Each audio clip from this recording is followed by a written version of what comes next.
සාලින ජය මග පෙන්වයි ධනුෂ්ක අපේ ගම හොල්ලයි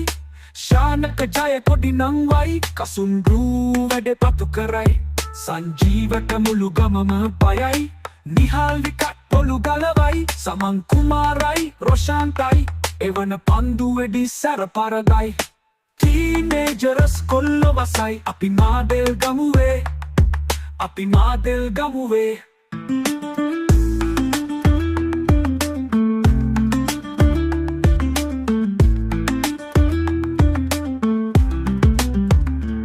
කුමාර සමග පාලිත අයියයි පොඩ්ඩයි දේශික නියමයි රවි දුවයි ලහිරුවයි සෙත් වෙයි ෂුවර් තමයි කප් එක උස්සයි රංග එවන බෝල කැරකෙයි චතුරගේ හිමි බෝල නියමයි වීර සම්පත් වීරය පෙන්වයි පන්සල් වත්ත අපේ යුද පිටියයි